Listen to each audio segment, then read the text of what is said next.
Well, hello there. This is aspiring author J.A. Arnold. Call me Tony. And this series is called Between Lines, where I read the lines that I love from the books that I read.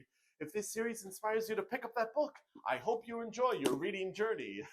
This book comes to us from Florence Knapp. It's her debut novel called The Names. Who are you when people call you by your first name? What if they reference you by your middle name or even a nickname? And if they call you by your last name, how does that make you feel?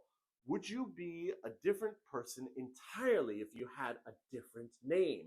Cora is given the task by her husband Gordon to name their son Gordon in a long tradition of Gordons.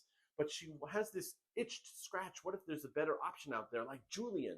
Even her daughter Maya suggests the name Bear for her newborn baby brother. And each potential name creates a new reality throughout the book. What does it matter to Dad? I mean, the same name thing.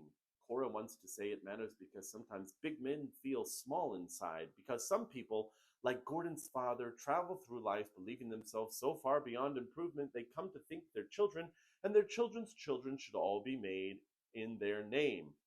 Because sometimes their need to please previous generations is greater than their need to love future ones. To Cora, it feels like a chest-beating tribal thing.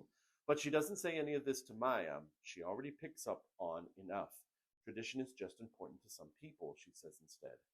Having your own name is too, though. Sometimes, maybe even Dad would have liked having his own.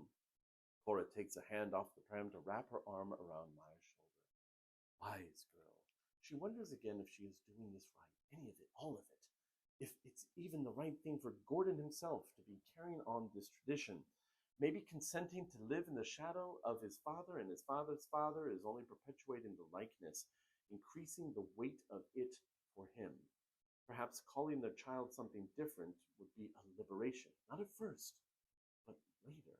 And Maya, isn't she teaching her daughter that keeping the peace is more important than doing what's right?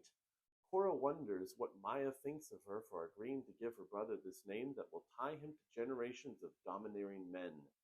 And it dawns on her that while Maya's name was originally intended as a silent bond between them, in revealing its meaning, that, too, may be a burden.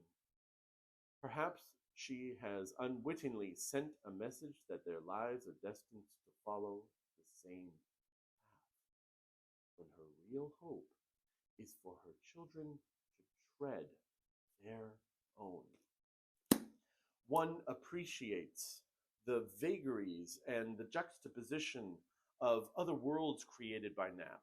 Now, they're all shifting and morphing throughout their respective timelines based on the name of the child.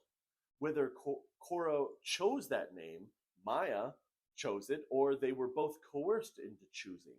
And the reader will no doubt feel the development of one name playing out, juxtaposed against the other two as the years go by, typically in clumps of 7 every 7 years and 7 years. If only the Cora of Gordon's timeline, a world moving beyond her failed life without friends or the care of her own children, could see or even replace her life with that of the Cora from Bear's timeline, where her standing up to her husband led to such liberation, such connection. But this Cora acquiesced to her husband's strict traditions, whereas that Cora chose her own, and even that Cora delighted in her daughter's christening of Bear. What a difference a name makes.